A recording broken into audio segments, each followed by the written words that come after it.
Okay, we'll call this reaction 1 and reaction 2. So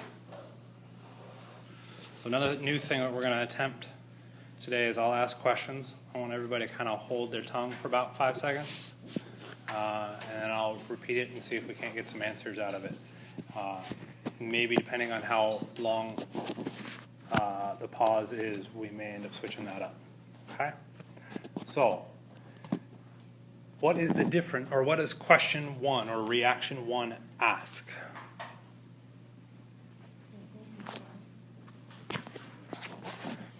Okay. What is reaction 1 asking?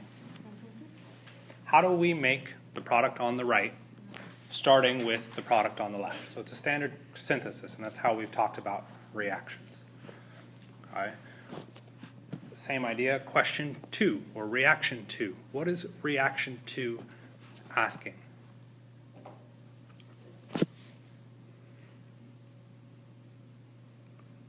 What is reaction 2 asking? The exact same thing. There is no difference between these formattings. Okay? And that all centers on, centers on this arrow in between. Okay? It's what's known as a retrosynthesis arrow. So starting, or given our product, how can we make that? And we would look backwards to a sequence of reagents to figure out what it was. Okay? I personally find the retrosynthesis arrow confusing and tend to not use it. That said, it does show up. You are responsible for understanding what it means. Okay? So it's the same thing as we've been looking at, except we're now just looking at it sort of backwards. What's on the left side of our retrosynthesis arrow is the product, and the right side is our reactant. Okay? I know, it's very weird, but that's what they're asking. Okay? As to the synthesis, okay, given our reactant, where is it reactive? So where's the most reactive position for our reactant?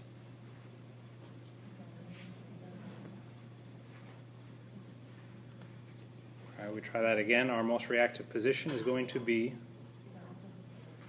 our carbon, where the bromine is attached. Why?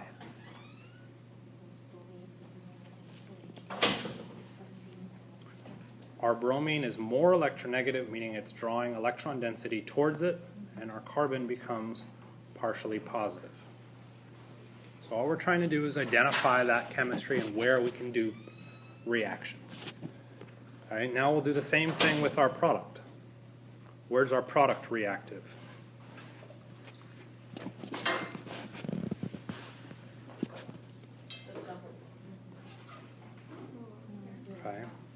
We've got a bunch of different, there's at least 2 answers for this, and arguably 3 answers for this question on where it's reactive.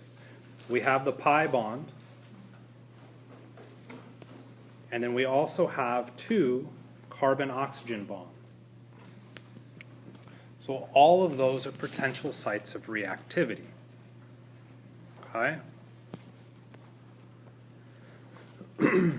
Are there any constraints on the sources of carbons or reagents that we're allowed to use? Based on what this question asks, do we have any restraints?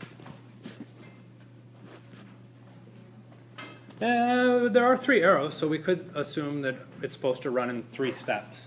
I would argue that that is way too thoughtful of me, and that more than likely, that nodding and shaking, yeah, I completely agree, that hurts.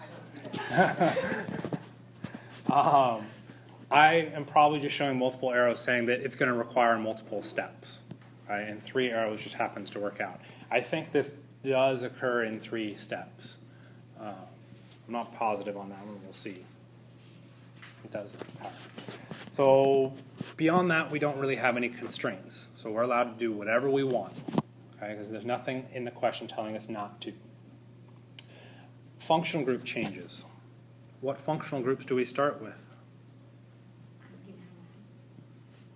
Okay, we've got the carbon and the bromine, which means we've got an alkyl halide. If we shift to our product, one of these we've officially talked about.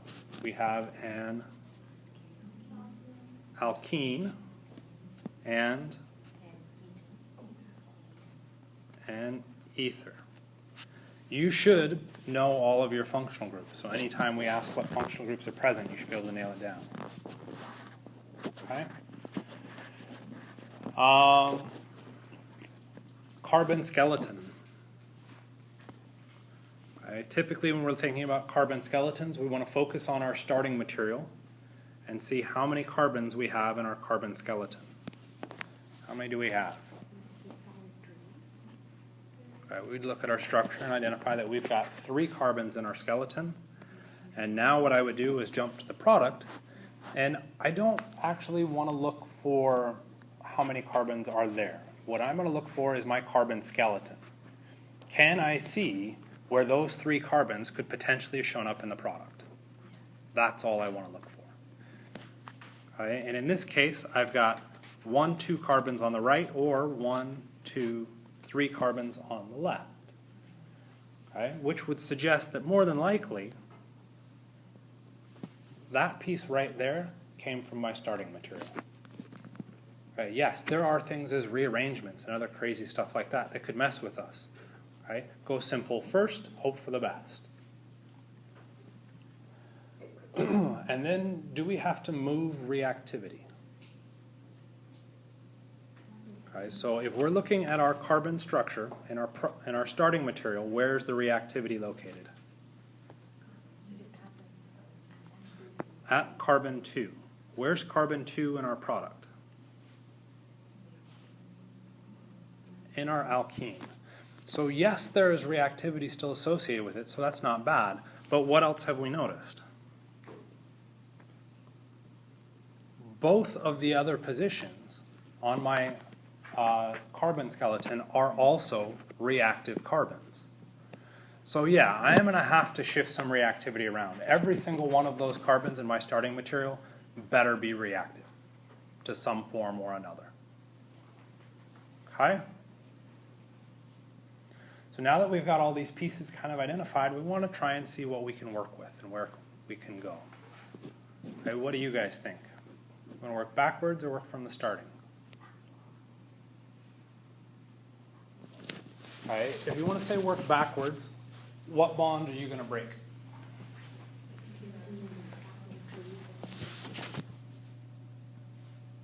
Okay, so what Tui is saying is we attack that bond.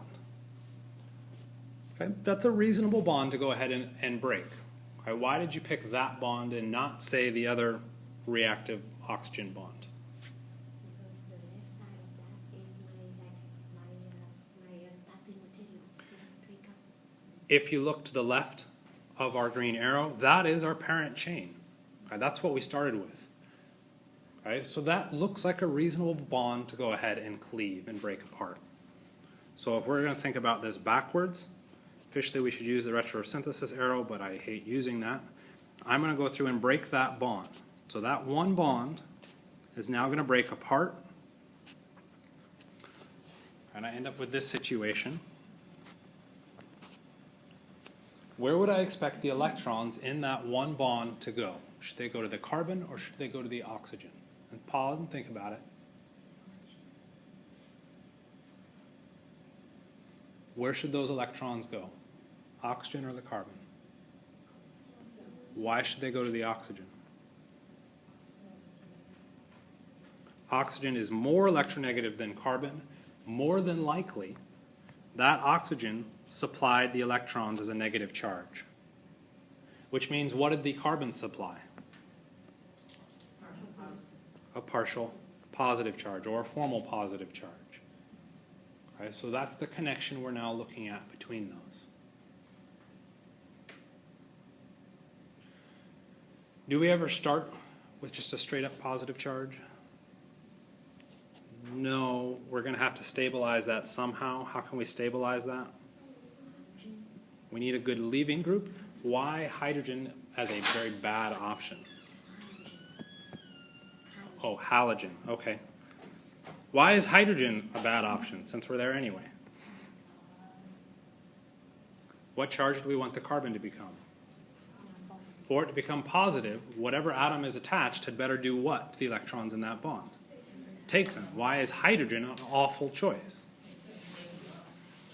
It's lower electronegativity than our carbon. It shouldn't take the electrons with it. So what we want is a halogen. Which halogen? Doesn't really matter. Bromine's a pretty solid go-to halogen to drop in there. Okay? Does it matter what our nucleophile, or let me switch that up again. What type of reaction did we just do for that one step?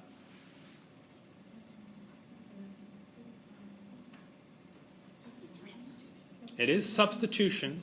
Which mechanism?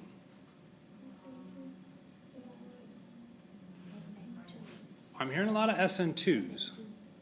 Why would this be an SN2 mechanism?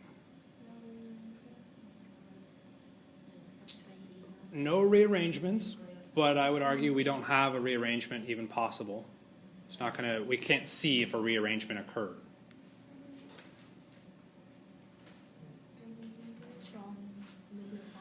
Look to the pieces. For a substitution reaction, there's 4 pieces. Substrate, leaving group, nucleophile, and solvent. If we look at the nucleophile, our nucleophile is strong. A strong nucleophile pushes SN2 mechanism. Look to the substrate. What type of substrate do we have? This is a tricky one. What type of substrate is this? So what we're asking is, where's that bromine attached? I heard primary. I agree. Is it just primary? It's allylic. Because it's allylic, we have resonance stabilization. This substrate can go both SN1 and SN2. Okay? So does our nucleophile play a role in this? Okay? If we went through and did a weak nucleophile, we could make it weak by turning our oxygen into an OH. Okay? If it's a weak nucleophile, we get SN1 with the potential for E1, but this reaction doesn't really have an E1 option in it. So is that going to matter? Probably not. Okay? The alcohol does supply a mildly acidic hydrogen, which could potentially react with the alkene. That could be a bit dicey, but it's very mild acidity, so not very likely. Okay? So what starting material should we use in this case? It doesn't really matter. Either one would work. I would probably go with the SN2 with the negatively charged species. Okay? But both should go through and give you the same result. Okay? Have we made it back to our starting material yet? No. So we can now go through and do all those same questions that we just went through and did. What we're focused on, whoa, pen,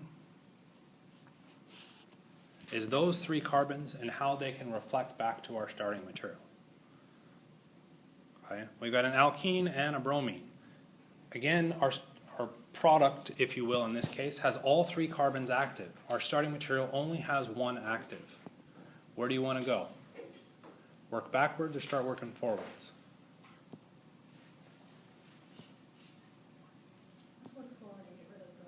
Okay, I agree. I want to work forward. I just wanted to hear somebody else other than you, Twee. Sorry. So let's go ahead and try working forwards. What needs to change to my starting material to get that new product? So the bromine needs to move positions. Can we just pick up and move a bromine over? No, we don't have that chemistry available to us. We also need to make an alkene. To make an alkene is what type of reaction? Elimination. So if I can't see how to move the bromine, let's just give up on that part of it and let's just do the elimination and see what we can do. We'll get to that in a second. So we run our elimination reaction. The bromine leaves, reasonable leaving group, and I'd end up with my alkene. Okay? In an elimination reaction, okay, now we got to decide what mechanism do we run by. Do we want to go E1 or E2? It's going to change what reagent you write, so. But the result is the same. Does it matter? Do we get the same result? Yeah, we do. Quite likely we'd get the exact same result. Okay, so what we could do is just heat up the alkyl bromide, get it to dissociate, and we'd be okay. Or get the bromine to come off and we'd have our alkene. Okay? So you could just get away with just straight heat. Another option might be adding a base, and we'd go with a strong base, a strong sterically hindered base.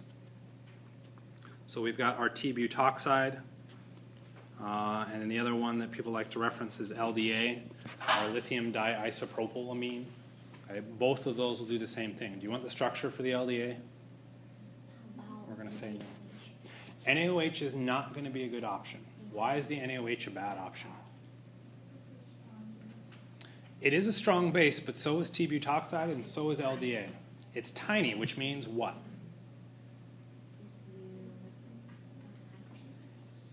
I liked what I think you were mumbling, Lulu. What were you saying? It can run a substitution reaction. Okay, we aren't at a substrate that is going to eliminate substitution. It's a secondary alkyl halide. We've got substitution, a big, big issue here, and we don't want to run a substitution. We want the elimination.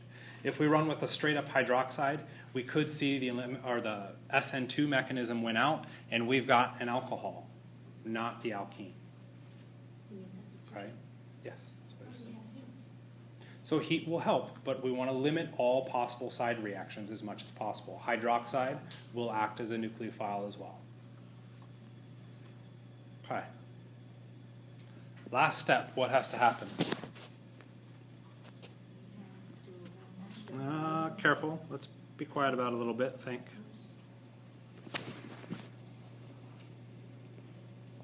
So we don't know what happened. Might as well go through and add some more information to this.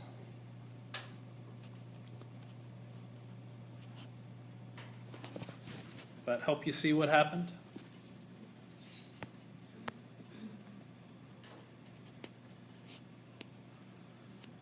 We've run a straight-up substitution reaction. We replaced a hydrogen for a bromine. But that hydrogen came off of what type of functional group?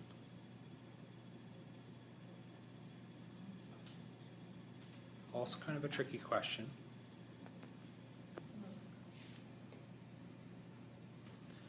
An allylic what? So allylic is reference to the position, but what functional group is that? It's an alkane. What's problematic with alkenes? They don't react. Except when what? We have to run under radical substitution conditions, which means we will see light. And to force the substitution of our hydrogen for bromine, we're also going to supply, it's going to be Br2. What does HBr do? You're right, we can do a radical reaction, but it's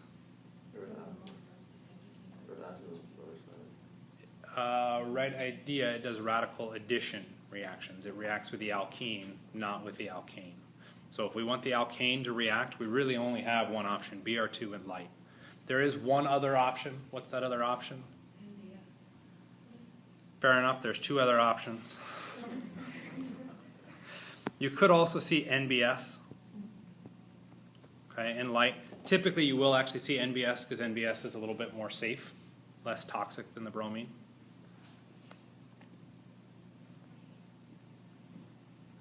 Cl2. We could put a chlorine on instead of the bromine. Okay, you will not see iodine, you will not see fluorine. Okay. When we're doing our radical substitutions, 9 times out of 10 you're dealing with bromine. It gives us a nice rate and it's relatively selective. The chlorine's not so selective. Okay? So in 3 steps we've done our full synthesis. Questions about this? So the reactions we ran: elimination, radical substitution, and a normal substitution. Any idea what reactions we're talking about today?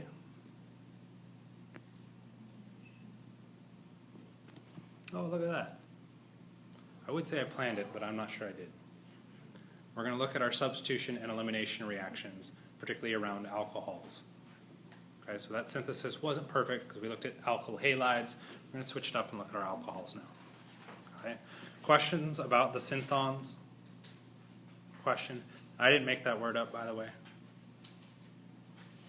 So for the last step, basically, we decided the oxygen at the strong density. Yep, that's all we had to add. Okay, so our substitutions and eliminations. Kind of unfortunate because what we're going to do is take advantage of like all parts of reactivity of our alcohols. We've got a basic oxygen, we have a nucleophilic oxygen, we have an acidic hydrogen coming off of that oxygen, and we have a electrophilic carbon, okay, and potentially even the acidic hydrogen.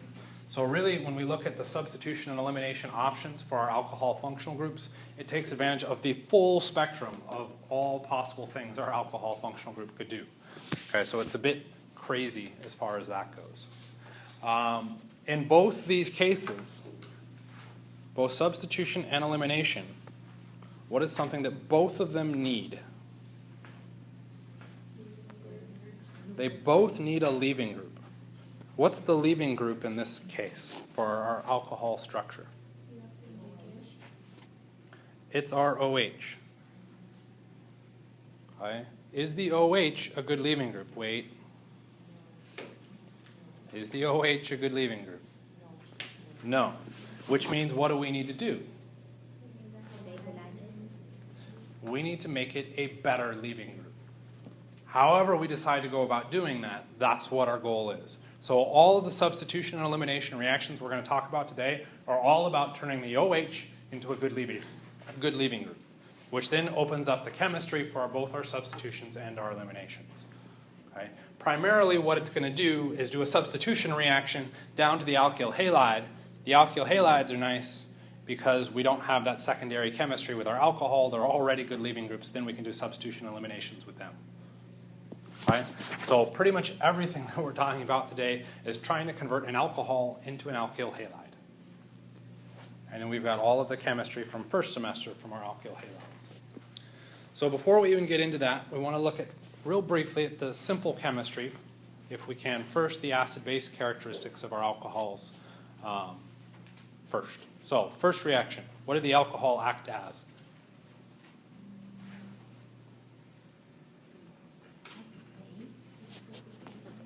It accepted a hydrogen, which means it acted as a bronsted-lowry base. Okay, why would we do that reaction? What advantage does that give us by going to the right? We now have a positively charged oxygen. Does oxygen want to be positively charged? Nope. So it can take the electrons, and we now have a good leaving group. Okay, pretty cool. So if we have our alcohol react as a base first, we now generate this good leaving group, and we can potentially do chemistry after it's left. Okay, or even do chemistry to force it off. In the second case, what did the alcohol act as?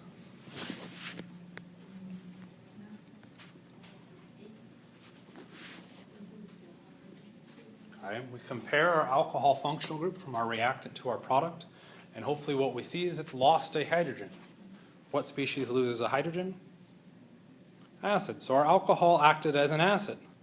Why would we do this? Why is this reaction helpful for us?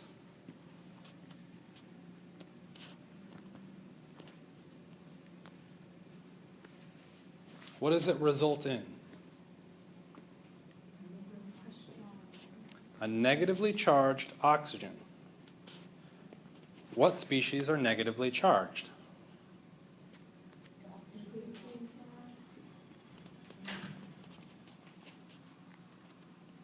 We now have a nucleophile.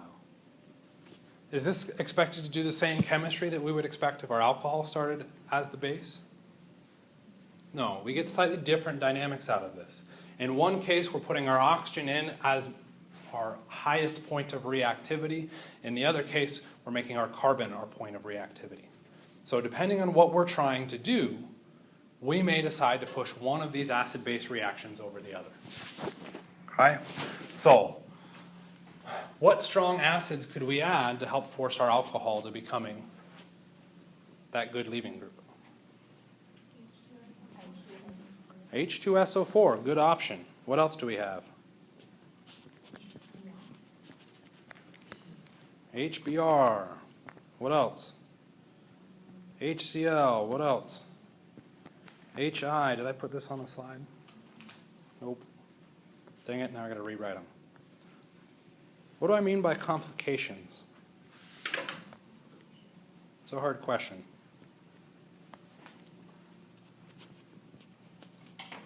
We do HCl, and HCl is like left in the solution.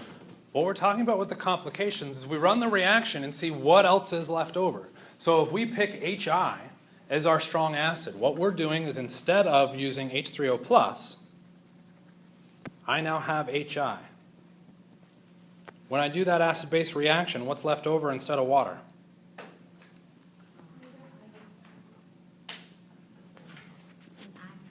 I minus. What's the issue with I minus? It's a negatively charged species, which means it is a nucleophile. And in fact, a very strong nucleophile. What ends up happening? The I minus can potentially come in and attack, kicking out our leaving group. Okay? So depending on what we're trying to do, this may be a really bad idea because the acid I've added supplies a nucleophile as a secondary effect.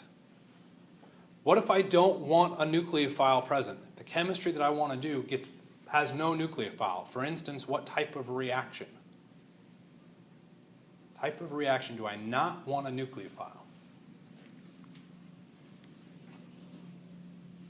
Guesses? Fair enough. Acid-base works. Okay. What other reactions? What are our 5 types of reactions? We said acid-base, substitution, elimination, addition, and our radicals. Acid-base, you're right, we don't want to deal with, but we're already doing an acid-base reaction, so you don't want to worry about that one. What's the other one? Substitution. It's SN. What does the N stand for? Nucleophile. Do we want a nucleophile when we do a substitution reaction? Absolutely. It's not a substitution reaction that we're concerned about. Elimination. Right? The balance between substitution and elimination all centers around do we have a base or a nucleophile. Right? If we want an elimination to occur, we do not want a nucleophile. So if I'm trying to take my alcohol and do an elimination, HI is a horrible species to add because it now brings in a nucleophile. So the acid I choose to add must prevent the presence of a nucleophile. One acid does that. That one acid is H2SO4, which if we're going to do it as a mechanism, you'll typically see me draw out this way. And we end up with, after it does it twice, the SO4 minus 2 anion, or if you want to get nitpicky, it's just fine, HSO4 minus. Both of those are horrible nucleophiles. Yes, they're both negatively charged, but if you look at their Lewis structure, there's massive amounts of resonance stabilizing that negative charge. Okay, so if you do not want a nucleophile, but you want an acid, H2SO4 is your go-to. Okay, so that's what we're talking about with our complications. H2SO4, no complications, just does acid-base. Our other strong acids, HI, HBr, HCl, all of those have complications in that they supply a nucleophile. All right? In the second reaction, what we want to do is add strong bases to help remove that hydrogen. If we take a look at the reaction as drawn, which side of the reaction is favored for our second reaction? So what I'm asking is if we drew a box here and said what arrow to show, we can't show equilibrium. Well, actually, we could show equilibrium. What arrow should we show in between those? If we show it to the product, what are you saying? product is more stable than the starting material. What makes the product unstable? Charge, good. What charge is it? Negative. Do we have a charge in our starting material? Yeah, your theory is starting to get a little wishy-washy. Where's that charge held? Oxygen in our starting material and in our product? On an oxygen. Okay, I'm not looking at your theory really holding much water here. We're looking at a charge on both the reactant and the product side. Both of those are bad. Now we could look to see what atom is holding the charge. It's an oxygen in both cases. Okay? The stability between these products is almost identical. We don't really get any strong favoring in either direction with this. Okay, so if I wanted the nucleophile, adding OH minus doesn't really help me out. So what I could do is switch it up to a different base. Say NH2 minus.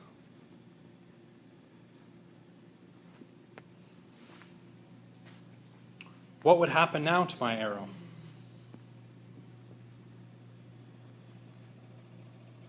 Which side of the reaction would be favored? First thing we do, look for the most unstable thing. What's the most unstable thing on both sides? The charge species. We're looking at N minus versus O minus. Which one's more, where do I want to go? What's the difference between nitrogen and oxygen? Oxygen's more electronegative. Let's look at the size effect. What do we say about size through a row? Doesn't matter. Do not look at size within a row. Nitrogen and oxygen are in the same row, which means no size difference. What is our difference? Electronegativity. What does that difference in electronegativity tell us? Oxygen can hold the charge better. Oxygen wants to hold the charge more than nitrogen does, which means where does our reaction favor? It's going to shift towards our products. So if I want an oxygen nucleophile, I can react it with the sodium amide, react my alcohol with sodium amide first to get me to our nucleophilic oxygen. Okay, so that's not a bad option. Last option. NaH. So we're looking at H minus. What arrow would I draw?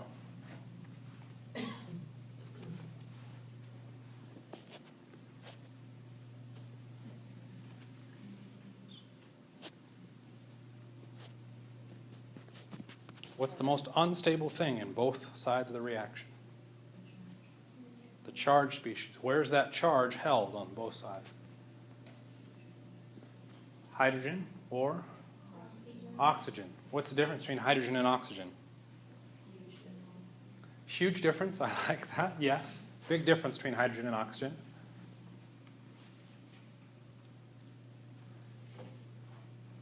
The person that said size last time, I know we called you out and said you were wrong. Are you right this time? Yes.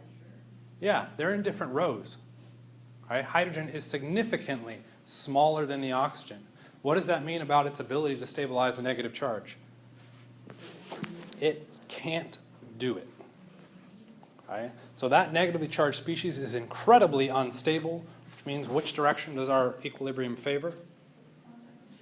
Products again. This reagent has an extra little benefit. Okay, we drew water for our first reaction with sodium hydroxide. Then officially it was NH3. What's the last one?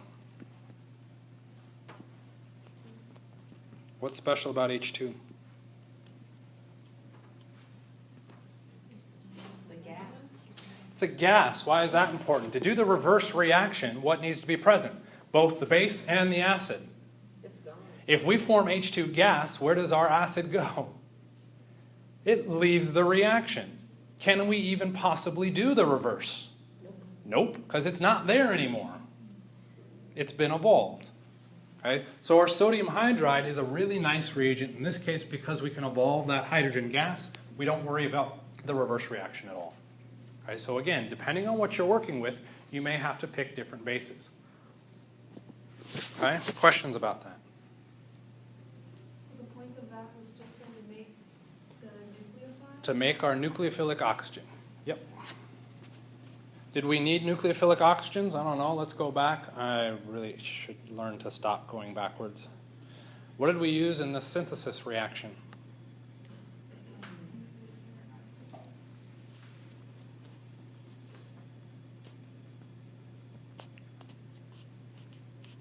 I know it's kind of sloppy. Where did we get that species? Probably from an alcohol that we added a really strong base to make it that strong nucleophile. Okay? So we now have a way of making that species as opposed to just adding it in there randomly. Can we alter acid-base strength? Absolutely. So what we've got here is a big summary of all the things that you could go through and evaluate. You'll notice we've got size, we've got electronegativity on there. I should swap the order between resonance and inductive effects because resonance is more important than induction. Okay? But all of these kind of describe what's happening within our acid-base characteristics. So the left side is looking at our acids in red. If we want to identify a stronger acid, we want to look at the conjugate base and its stability. If we want to look at the strongest base, okay, to me, all of organic chemistry is about the location of electrons. Well, a base has electrons. So if I want to try and find out what's the strongest base, I can just evaluate that species on its own. I don't have to cross a reaction arrow. You are expected to be able to manipulate all of these. So let's go ahead and throw it at you. Between structure 1 and structure 2, which is the strongest acid? Actually, let's call this A and B. All right, I'll give you a second to think about it here.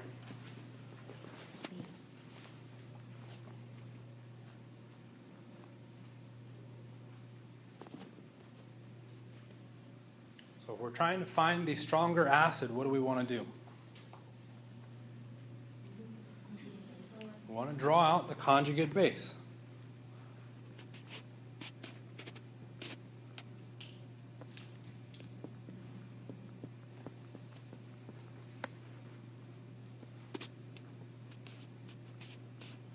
What's the difference between our conjugate bases? We'd go through and do is evaluate all of our rules. We could look at our size and our electronegativity. Both those rules are going to be useless because what are we looking at? It's the same atom holding those charges. So we move further down into our rules and we get to resonance. Can we do resonance with either of these structures?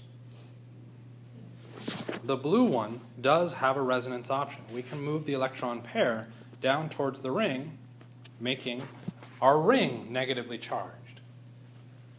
So what does that do to the stability of B? Makes it more or less stable?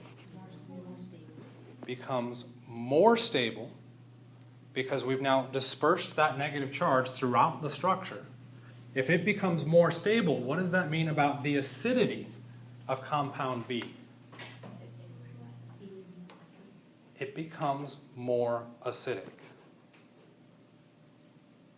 Okay? How else could we know that? You all memorize your functional groups, right? What functional group do we have in A? What functional group do we have in B? With memorizing your functional groups, you also memorize something about their reactivity. Why is the phenol not called an alcohol? Because it is more acidic than the alcohol. Which of these two was the stronger acid? The phenol, because that's why we call it a phenol and not an alcohol. Its acidity has gone up significantly. All right? You didn't need to know anything about resonance. You just needed to know something about those structures, which you could have memorized. Okay? How about B and C?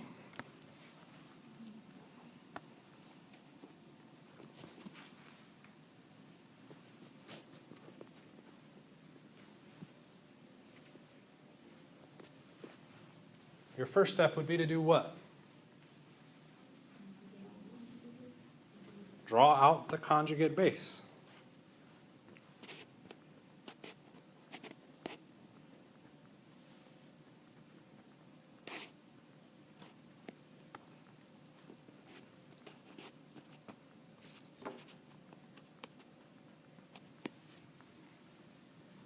Do they both have resonance?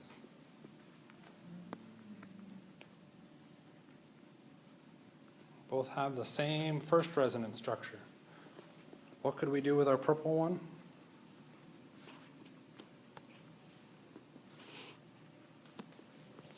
Purple one can push the electrons all the way out towards the nitro group. We get an extra resonance structure. What does that mean about its stability? More stable. It is more stable, which means what about the acidity of C? More acidic. Okay. Last one is even more tricky. I wouldn't throw it into a ranking situation, but you should tell me about the acidity of that last compound. Is it more or less acidic, at least as a first approximation to everything else? Why more?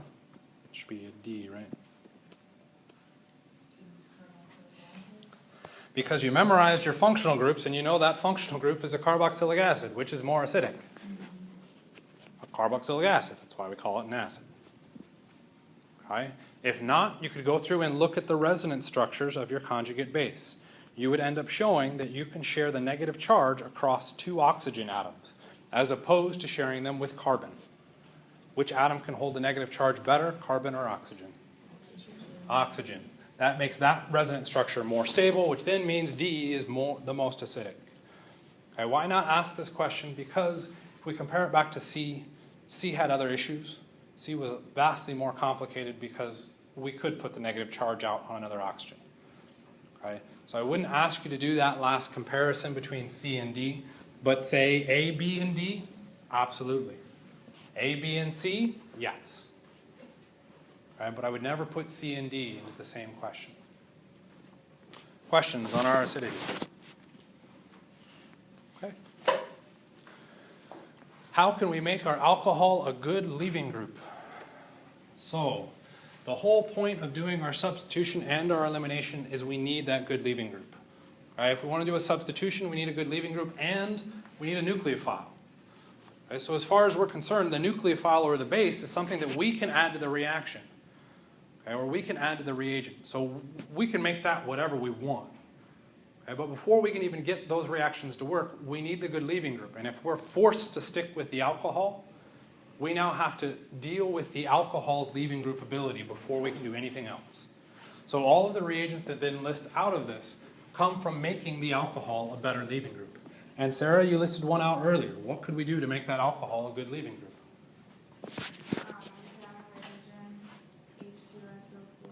We could just add a hydrogen to it. What chemistry are you taking advantage of our alcohol to do that? We're looking at acid-base chemistry around the alcohol. Let's take it a step further. What did you make the alcohol act as? A base.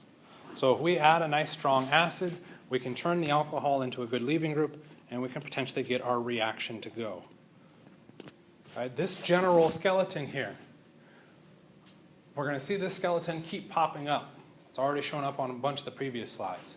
What I'm trying to represent with this skeleton is not a primary, secondary, or tertiary alcohol. I'm just trying to represent an alcohol. Whether it's primary or secondary is going to be determined based on what these groups are defined as. I'm trying to leave them blank as undefined in this case, not as methyl groups. I just want to clarify that. So all the reagents or all the reactions we're looking at here work for pretty much all of these situations. Right? Except what would end up changing.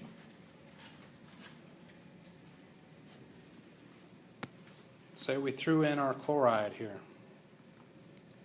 We made those hydrogens. What type of reaction did I do? Just the reaction. Type of reaction occurs in this last step. Substitution. What type of mechanism? Why is it SN2? 2 reasons.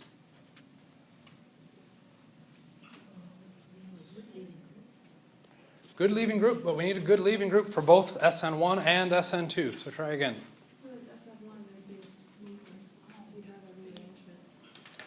If it was, I don't even want to push it that far, but I can see where you're going with that. If it was SN1, we would expect to see a carbocation, positively charged species.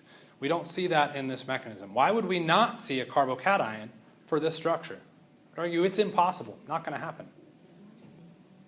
Why is it not stable? As a big hint, as a color code, we're looking at what's in red. What is in red?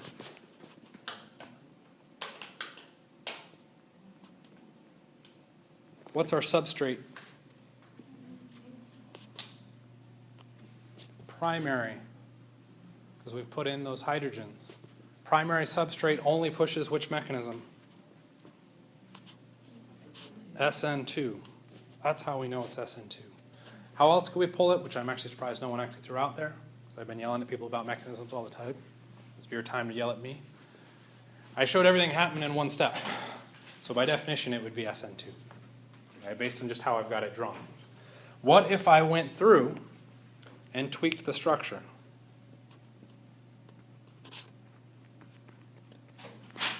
What mechanism would I predict now? Now it should be SN1 because the substrate is now tertiary, which would favor the SN1 mechanism. Okay? So what we would have to do is evaluate our substrate in each of these conditions and decide which mechanism is it going to push. Okay? So one of our options, just adding a strong acid. Strong acid can go through, make that into a good leaving group, and we can potentially see a reaction occur afterwards. Those strong acids, HBr, HCl, HI, all of those work to activate our alcohol. Once we've activated the alcohol, now it can go through and act as a leaving group, and we can potentially see our chemistry come out of this. So that's what our strong acids are. HBr is our primary example. You can also see HI. You'll notice that HCl also shows up as the next step. Okay? Interesting phenomenon with our HCl. Okay? And it really comes down to the difference between chloride and bromide. What's the difference between our chloride and our bromide? Bromine's bigger, which means what? It's actually the opposite. It's a better nucleophile, which means when we go through and run these reactions, the bromide will act as a nucleophile kicking off the H2O very, very easily on its own. Whereas the chloride is not as good of a nucleophile. To help get that oxygen to leave, we need something else to jump in there and further activate the alcohol. What's that species that further activates it? That's the zinc. Okay, so the zinc is being added just to help the HCl do its job. Okay? So those top two, I would argue that you guys have already seen. You should be fairly confident with each of the mechanisms within those. So we'll kind of gloss over those, but we'll still talk about them. The last three are all new. Okay? SOCl2, PBr3, and the, because I haven't told you what it is, TSCl/PY. Okay? All of these are looking at somehow activating the alcohol to be a good leaving group, and then we look at some secondary chemistry that comes out of it. That secondary chemistry in almost all of these cases is a substitution reaction. In the case of HBr, okay, we're looking at trading the OH minus for something. That 4 in the case of our HBr is Br. In the case of HCl, in the case of SOCl2, Cl, PBr3, Br, TSCl,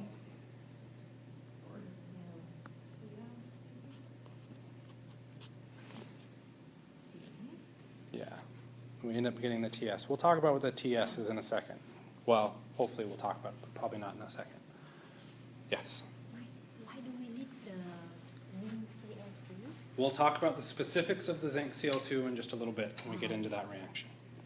Okay? So in all of these cases, almost all of these cases, what we've done is turned our alcohol into a better leaving group. That better leaving group in 4 out of the 5 cases is a halogen. Okay? So we're actually kind of reversing our entire thought process. Instead of moving forward and looking at new alcohol or new functional groups and looking at how cool they are, we're actually looking at alcohols to just say turn them into something else that we already know something about. Okay? So our alcohol chapter is very repetitive on stuff that you've already seen because all we're doing is taking it backwards to the alkyl halide. It's pretty much, oh, I can't do crap with alcohols, make them an alkyl halide. Okay? So all of the chemistry from the SN1, SN2 chapter shows right back up in the alcohol chapter. Every single one of them. And I can already see you shaking your head at me. Why we don't mention, why you didn't mention H2SO4? H2SO4 is just like our strong acids, except in all of these cases we're doing a substitution. In our H2SO4 is only going to push elimination.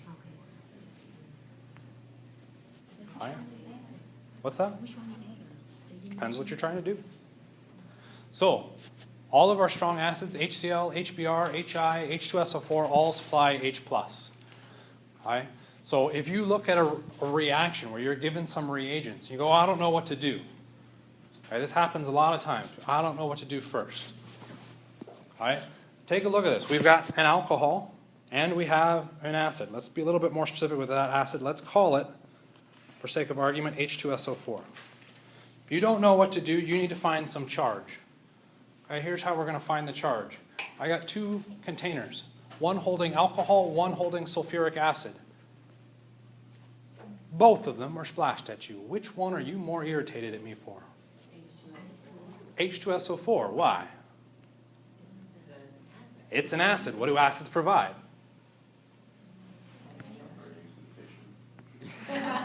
That burning sensation which comes from a little bit more detail than just hydrogen. H+. What do acids do? They donate protons. What's a proton? H+. What did you just find? Positive charge. What does that mean the alcohol needs to supply? Negative. Minimally, we have our first step. What happens? Our oxygen shares its electrons with our acid, and we could get more detailed with it and show that we're breaking the bond between, in fact, we can shift that arrow down, that we're actually breaking the bond with our specific acid, if you really wanted to. Okay, but all it's really going to do is pick up H+. Well, God, I still don't know what's going to happen. Well, you just showed some arrows. Draw the result.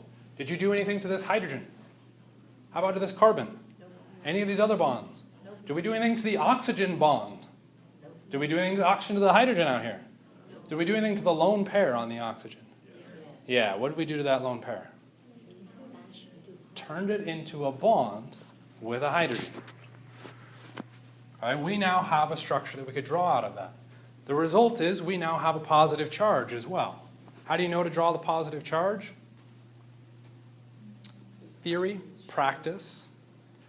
We could look at what our arrow showed. Our arrow showed the sharing of electrons.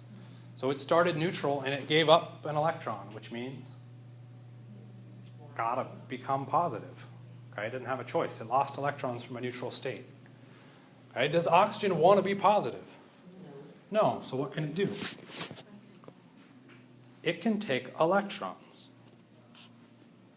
But now we run into an issue. What if I go through and say that these are hydrogens? Would we expect the oxygen to just take those electrons as is? What would the result be?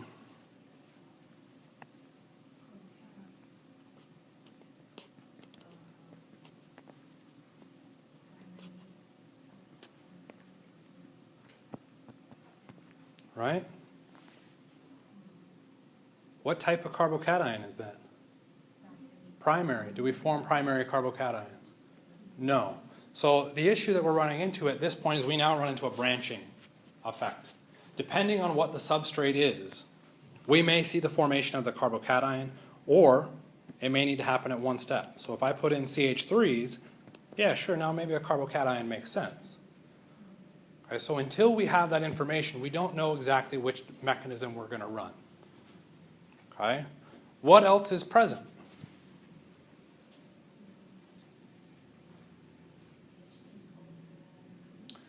Depends what acid we started with. If we go based off the generic characteristics, we also have A- floating around in solution.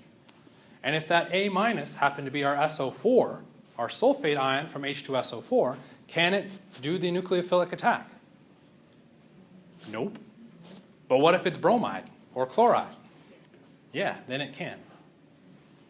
Okay? So what we would have to evaluate is once we've activated it, now what's there?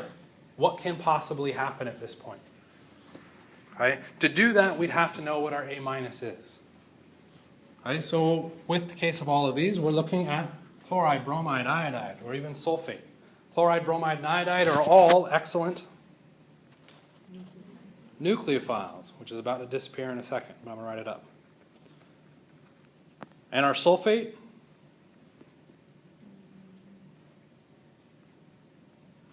not a fat load of anything that the sulfate can do. It doesn't do anything. Okay? It's almost effectively a sodium ion. Okay? Our sulfate really can't do much of anything. It can't act as a base because then we form a strong acid. It can't act as a nucleophile because the negative charge is resonance stabilized. So really the sulfate does nothing. Okay? So we could then go through and start to break off and decide what happens within our mechanism. If our A minus, or if our structure, if our A minus was, well, darn it, this looked a lot better when I wrote it out. If we had our primary substrate, our A minus could do a backside attack if our A minus was a nucleophile. All right, and we would have done our full-on substitution to get to our product, which means we ran under what mechanism?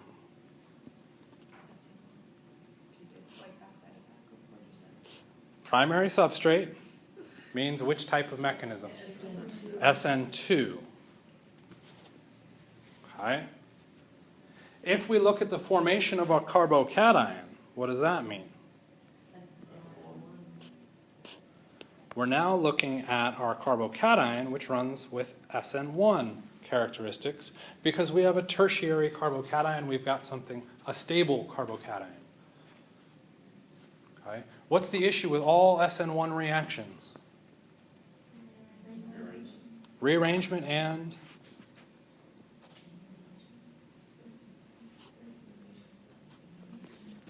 they all compete with elimination.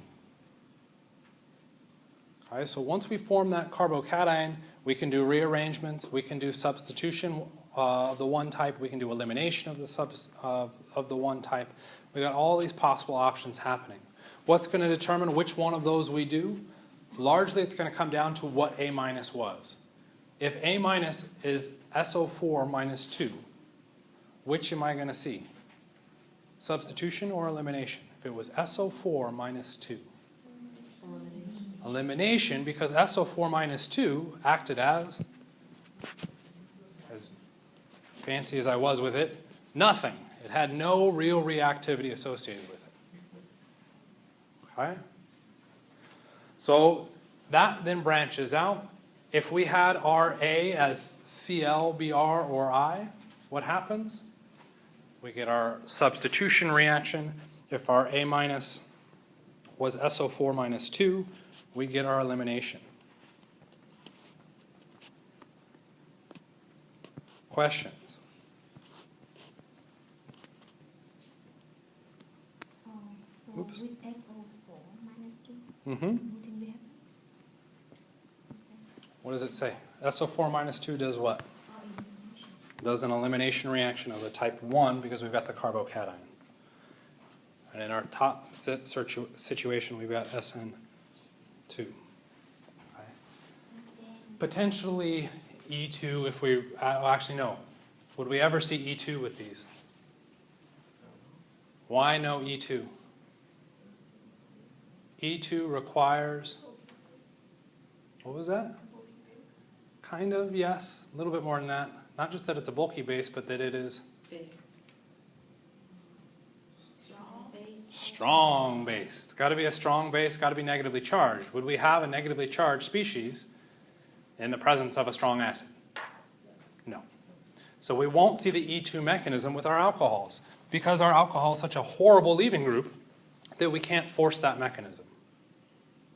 Okay? Our zinc chloride with our HCl, it's It's known as the Lucas reagent, so I'm trying to bring in these names every so often. I don't have any of them memorized. If we're really trying to look at this chloride substitution, then we need something else to improve the leaving group ability of oxygen. All right, what do we need to add to improve the leaving group ability of oxygen? Oh, I've even given you the reaction there. What did we add instead of just adding HCl? We added the zinc chloride. What did the zinc chloride act as in this mechanism?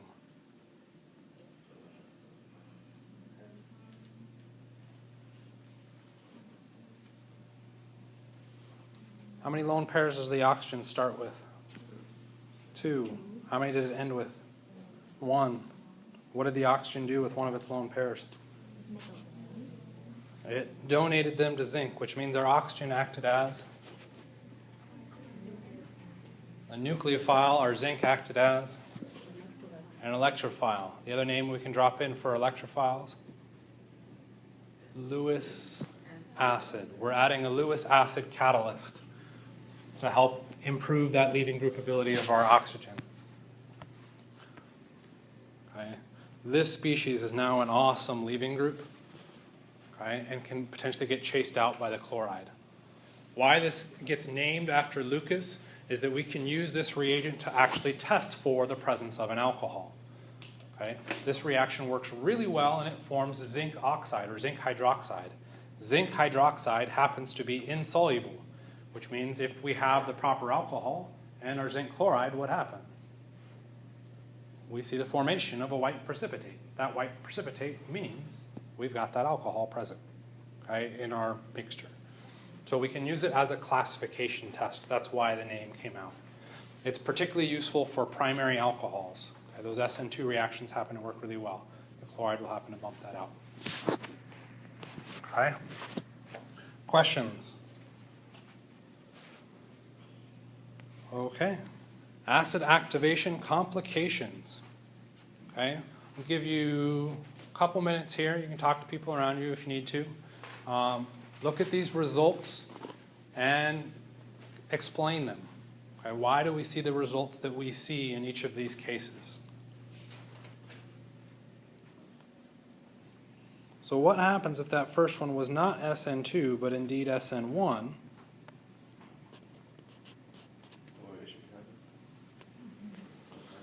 We could look at an elimination, but I would argue again that's getting sidetracked. We're told to explain the result that we see. The result that we see is this guy, and I can indirectly see how you could get to an elimination, but I think there's a quicker step. All right, what else has to happen here?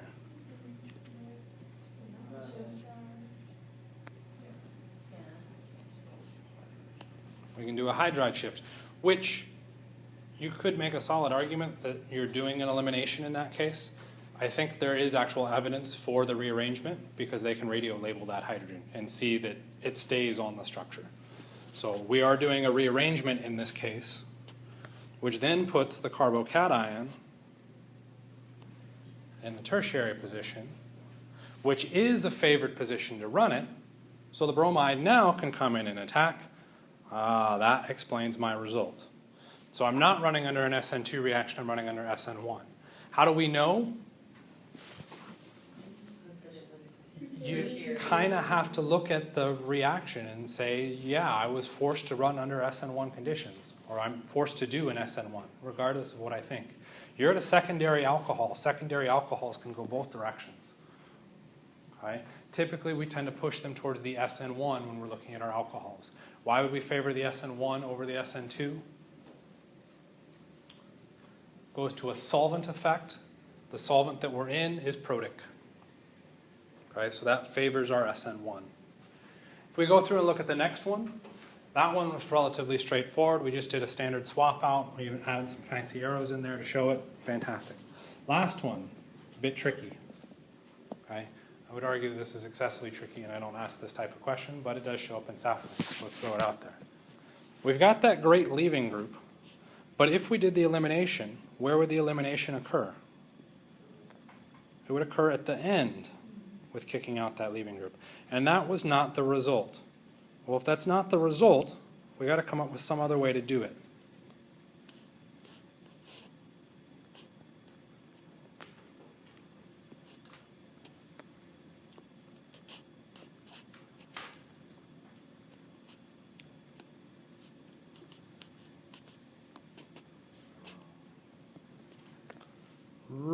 not a fan of this one, but it does show up every so often, so watch out for it. Okay? So what ended up happening is we did a pseudo-hydride shift. Okay, that's what, I'm now going to show it again, but we'll go in orange. Our hydrogen shifted over to kick out the water leaving group, so we never formally formed the primary carbocation.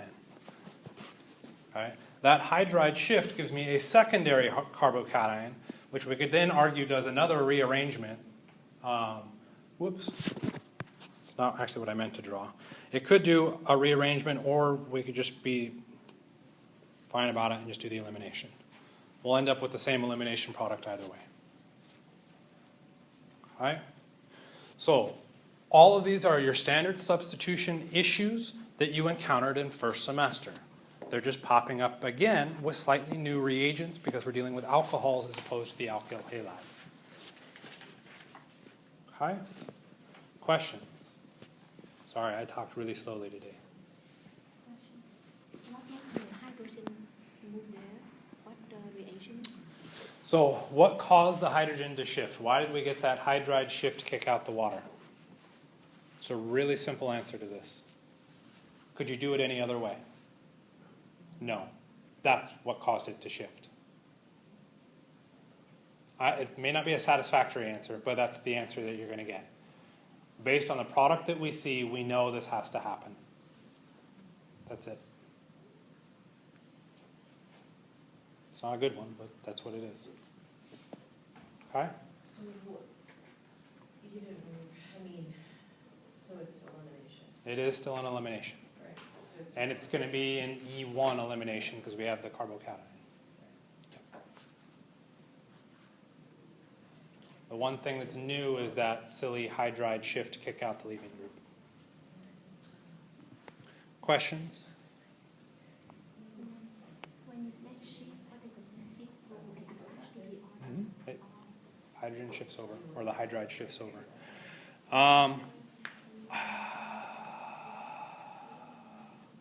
We're just going to talk through this one so we can do it faster on Thursday. Your sulfoxide is dealing with, it's a sulfoxide activation. So we're using the nucleophilic characteristics of the oxygen to attach to a sulfur, which then makes a really good leaving group. So again, we can pull, and it's a horrible reaction because it stinks awfully, really, really stinky. Okay, but it can actually do some really bizarre, interesting chemistry. If we're giving these two starting materials, okay, I would expect you to be able to look at this and tell me something about the reactivity. Our alcohol, I would argue, is way too difficult to look at. So let's take a look at the other species. What do you see in that other species? The SOCl2.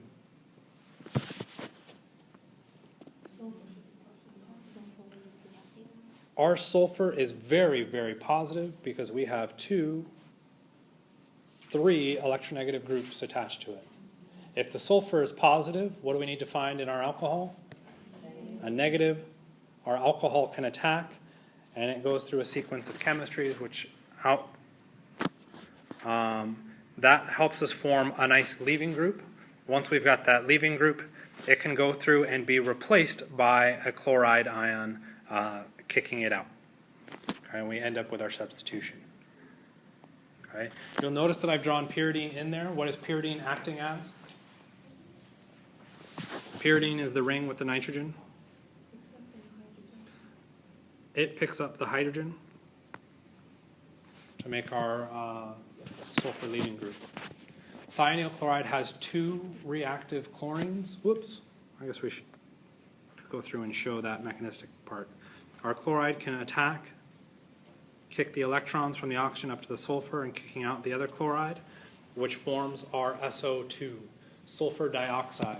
You ever smelled rotten eggs or really gnarly gas? That's sulfur dioxide. So in the course of doing this substitution reaction, it releases a very foul-smelling material. Okay.